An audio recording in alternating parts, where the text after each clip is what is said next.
Pak. Selamat siang. Iya, Pak, ini kan kemarin baru saja dilaksanakan Malaysian Open ya, Ya, Master, ya, dan ya, bisa ya. berjalan juga. Nah, ini mungkin ada tanggapan dari Pak Agung sendiri untuk PBS ini, bagaimana menanggapi itu? Saya pikir saya tidak akan menanggapi spesifik event per event, tetapi kami punya semacam rule of thumb terkait dengan turnamen yang diikuti setelah Oktober 2023. Bahwa setelah Oktober 2023, teman-teman tahu bahwasanya kita melakukan evaluasi menyeluruh terhadap seluruh aktivitas yang dilaksanakan oleh PBSI.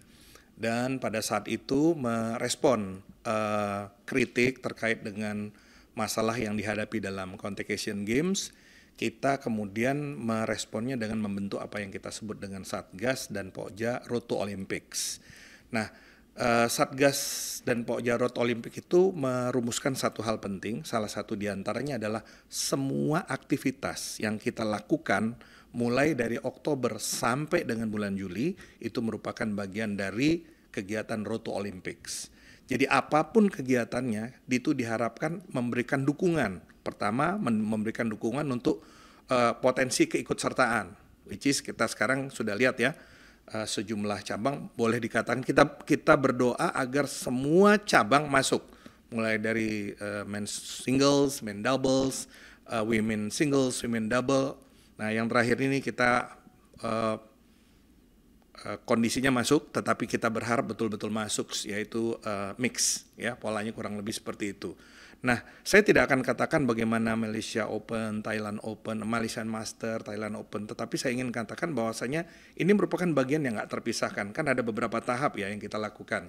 Yang penting semua aktivitas itu adalah merupakan bagian dari penguatan bagi kita, sehingga pada saat di Olimpiade atlet-atlet kita itu bisa siap dan kemudian ya kita sama-sama berdoa agar dapat mempertahankan tradisi emas Olimpiade. Kenapa? Karena dengan segala hormat dalam 3,5 tahun ini gelar juara yang kami kumpulkan dari BF Super Series itu cukup banyak, lebih dari 100 gelar juara dunia. Ya kan polanya itu. Dengan demikian, oke, ini tetap kita ikuti, tetapi ini merupakan bagian yang tidak terpisahkan dari persiapan menuju ke Olimpiade Paris. Kurang lebih seperti itu. Oke, baik Pak.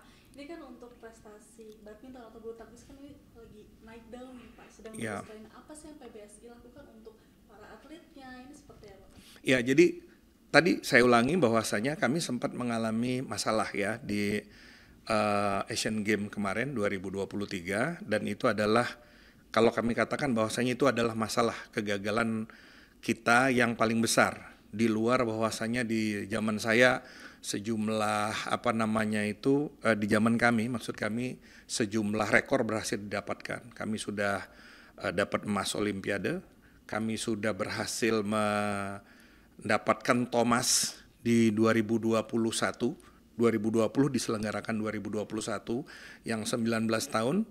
Kami juga berhasil membuat All Indonesian Finals setelah sekian puluh tahun, dan kemudian masuk final bersama Thomas dan Uber, tetapi kemudian memang ada masalah. Jadi ada beberapa bulan di mana kemudian prestasi kita mengalami declining. Nah, merespon itu kita tidak melakukan upaya yang parsial, tapi kita lakukan upaya yang komprehensif. Semua stakeholder bulu tangkis itu kita libatkan, dan itu dia tadi bentuknya adalah kita bentuk apa yang kita sebut dengan Pokja Satgas Road to Olympics, yang secara bertahap dibagi menjadi 3 bagian. Yang pertama adalah proses evaluasi menyeluruh, kemudian kita lakukan pelembagaan, jadi institusionalisasi, kemudian kita lakukan pemantapan dan pematangan, ya.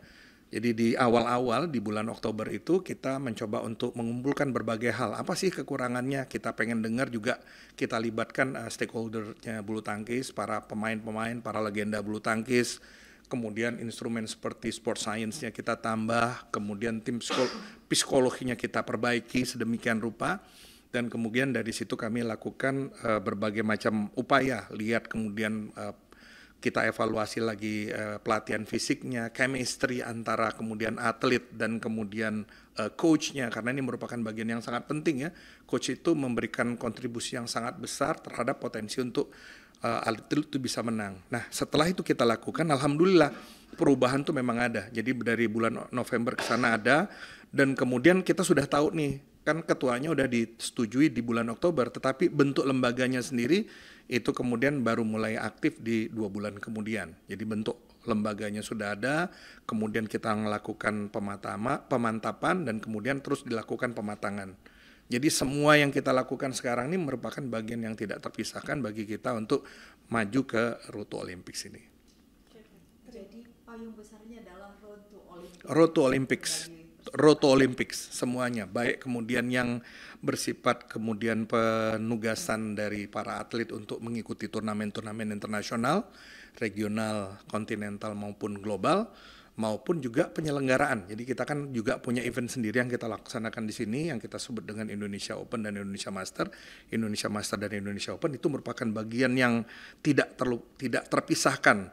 Nah, saya katakan sama teman-teman bahwasanya jangan sampai kemudian kita push begitu besar atlet kita untuk di sini, kemudian ada resiko cedera. Misalnya sebagai contoh, justru di main eventnya mereka malah gagal tampil atau tidak bisa tampil dengan optimal. Ya, sudah barang tentu kita berusaha dengan semua kemampuan, dengan semua apa yang kita miliki untuk bisa memberikan yang terbaik. Yang terbaik itu kita mempertahankan tradisi emas dari bulu tangkis kita ini.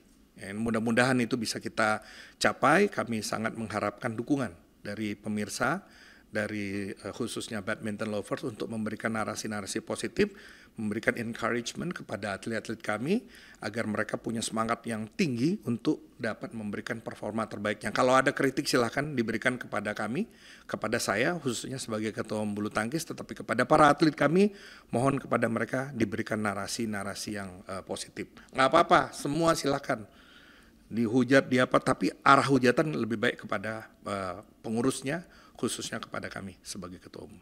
Pak, iNews adalah salah satu stasiun TV di Indonesia yang sangat konsisten untuk menayangkan turnamen olahraga khususnya bulu tangkis. Ya. Kita ada beberapa tahun ini ya. Bisa disampaikan Bapak komentarnya mengenai ini? Begini, saya ingin menyampaikan bahwasanya media itu kan punya sejumlah fungsi ya. Ada yang kita sebut dengan fungsi sebagai instrumen pemberian informasi, instrumen hiburan, tetapi juga ada edukasi dan juga kontrol sosial.